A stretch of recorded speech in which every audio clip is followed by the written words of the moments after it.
the summary. And Alan, I would like to refer to some points, specifically to the first section, which has to do with genealogy. It has really called my attention several terms. I'm simply going to make some notes, and maybe you can refer to them afterwards.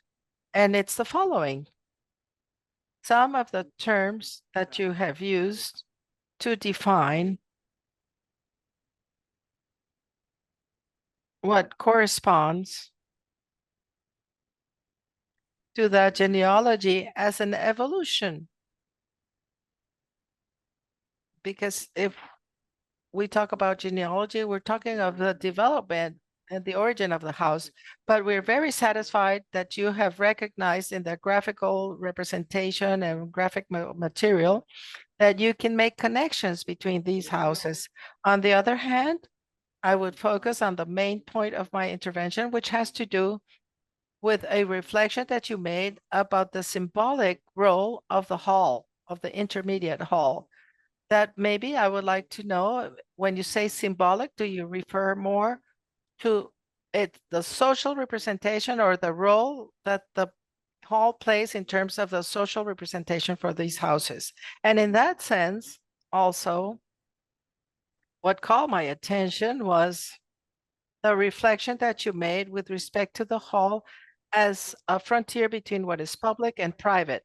And there, I think that we can make an analogy saying that the public and the private things, precisely in the public outdoors of the house, because the hall as a social space would represent the public space of the street or the plazas that has that availability for many activities.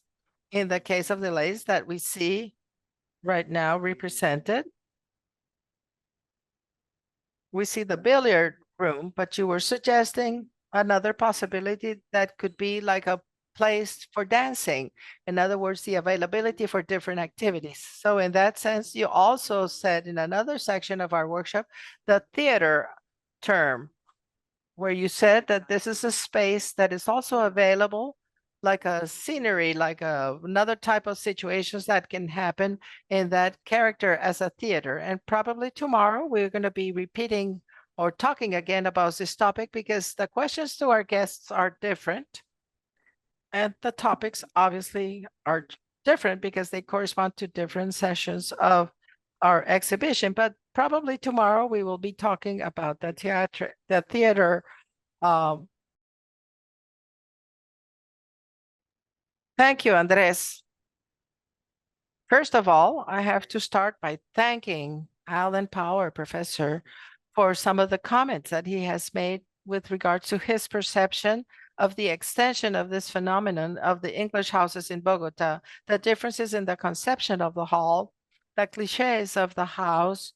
Maybe what calls more my attention has to do with the irrational or unconscious character of the importing this style as a local interpretation. And maybe this can be read as something eclectical. So it is worthwhile to try to explain a little bit better how we are reading these elements. As it was said yesterday, during the 30s and 40s, the city adopted a curious phenomenon that can be interpreted as kind of a late adoption of the battle of styles that occurred in this 19th century. So it would be truly an explosion of style languages with that eclectical spirit of the time. However, within that flourishing, we find that the Tudor tradition is highlighted by a sophisticated elaboration of its elements and a spatial logic that it has. Not only the intermediate hall in its role as the distribution nucleus that allows to irradiate a broad repertoire of variations and its compositive resolution, like the relationship that there is between the floor and the height. However, the implementation of some of the elements of the mentioned style, more than just talking about the plane of the facade, and simply as a reference of ornaments, really, they have a spatial, clear connotation. Both the bay window as well as the roof, the chimney, and the use of the timber and the bricks in the facade are part of the projection of the architect, which has to do with the domestic architecture in Bogota, obviously inspired in that English tradition. And these cannot just be reduced to a stereotype as another representative within that explosion of different styles at that time. As Antonio said, maybe these elements have to be interpreted more in a syntaxis way without forgetting its semantics, also linked to something that was mentioned by Alan that has to do with the domestic rituals of day to day life. These, in reality, is a wealthy field in urban spatial distribution for the architects of that time and for many other inhabitants of the city, where they found the ways of understanding and living in the house, which are very closely related to the values of English architecture.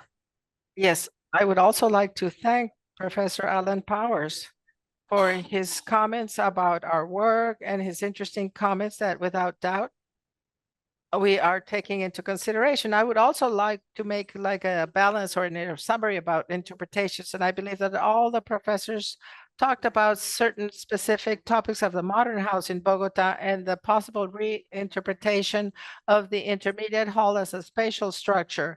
Professor Ernesto Armesto said, or I'm going to highlight what he said about the fact that modern architects perceive that limitation of the model of garden city. And maybe due to that, some of the houses are able to achieve that synchronism between the hall and the patio. We said yesterday that that hall, precisely in the modern houses of Bogota, has to do with the living room in many occasions. So it's not only a place to enter the house, but it also continues to a meeting place that is very specific, which is the big main room for us. And in this case, can refer to the different interpretations that we identify as the extended hall or the integrating hall.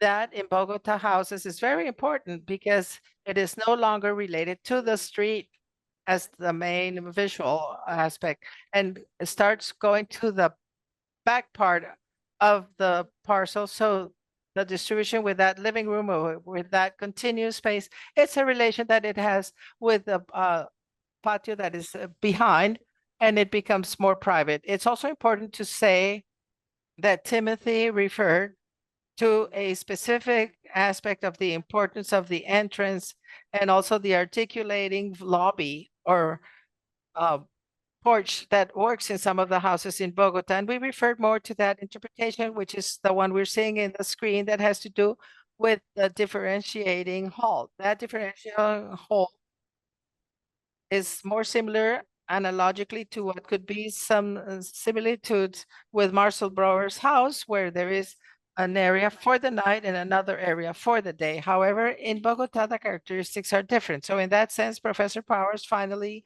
reflects about those changes in the domestic services, both in the US and England. It's important to reflect about that because as we commented yesterday in Bogota, the domestic maids are still both in the English houses as well as in the modern houses in Bogota, and it occupies almost half the house, as we have seen in the blueprints. And that existence of those domestic services or servants that we still have made the intermediate hall that has to be related to the social spaces, existing still a big area that is allocated to the service. And this, of course, is for the elite homes, making a summary about all the topics that have been made. I finally believe that it's important to highlight the idea of the representation and images that we said yesterday. As it was said by Professor Powers and Timothy, without doubt, the photographs that are shown of modern houses do not have to do with the service areas, but with that extension or flow of the modernity in these houses. So it's important to show that difference in Bogota, although it's represented with some images that are closer to the model of the US or eventually English. In Bogota, we still have the relevance in the areas of service and also where the servants for the house are.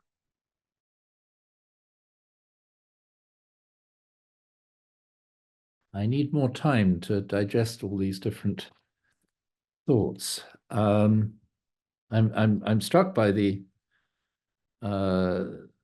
question of the syntactic and the semantic, and I guess I have been leaning more to the semantic, but in the end, what is interesting, I think, is that from a period of nearly 1,000 years, we have been looking at a building typology that has a degree of consistency to it.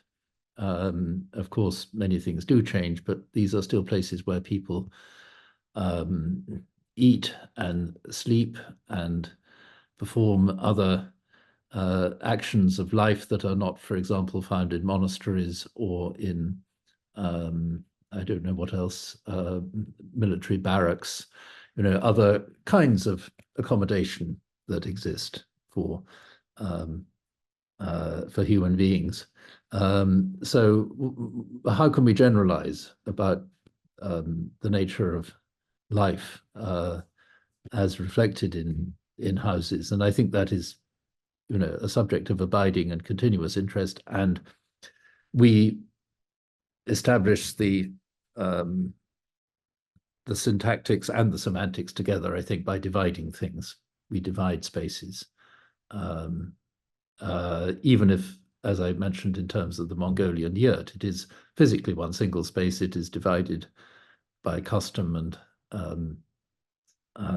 superstition and other things into something much more complex. Turning to the specifics of the Tudor style and why Tudor, it is interesting, I think. I mentioned Christopher Alexander, and Professor Neil Jackson sent me a chat message about that. I'm interested in what Christopher Alexander did. And one of the things he did was to establish on a sort of non-historical plane elements of houseness. That's really what a pattern language is about. It's about houseness, about why a house is like a house. And he has 253 different ways of doing this. Some of them expand to a wider scale, but they're all to do with, how we feel comfortable.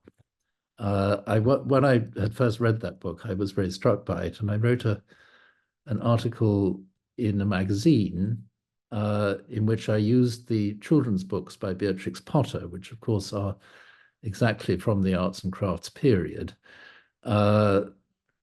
to analyze Christopher Alexander and correlate her stories with his patterns, whether indoors or outdoors. And they fit together remarkably well, actually. And the way in which Beatrix Potter actually depicts animals playing roles as humans takes it even further, that this is all instinctual. It's not kind of intellectual, and that certain places make us feel comfortable and others make us feel uncomfortable. And most of us know that. We understand that, although in the theory of architecture, this had never really been articulated before in quite such a way. And I was, in preparation for today's event, reading some of Hermann Mutesius's The English House. And I think it's very interesting why he was so interested in England, because of this sort of affective quality that he saw in English houses, and the sort of emotional language that he occasionally uses, like the tyranny of the Italian floor plan, and the glazed courtyard being cold and forbidding, and the ugly well-like impression that is often made on the continent by halls that are small in area and also rise through 2 stories. He's very clearly aware of the emotional impact of different spaces, different light conditions, and so on. And when he says no room in recent decades has been found as suggestive abroad as the English hall. And also talking about a broad passageway that has some of the impressive qualities of a hall. That I thought was very interesting, partly because, all right, I'm getting rather specific here, but the major building built by Walter Gropius when he was in England is a school near Cambridge, in which perhaps the most distinctive feature is the fact that he puts in something that's called the promenade, which is a hall. You enter the building into this space. It is a corridor too, because it connects all the different sort of pinwheel wings of that building. And he made it just that little bit wider than a corridor would be, and also provided interesting lighting and outlook in it. And so he makes it into a sort of transitional hall, and it's in fact where the school children still eat their daily meals in that space, with tables that are cleared out of the way when they finish, so that it returns to being a corridor. And did Gropius in some way intuit, had he been reading Mutesius, had he understood the idea of the passageway that's wide enough to have the emotional quality of a hall? We shall never know, I don't think. Mutesius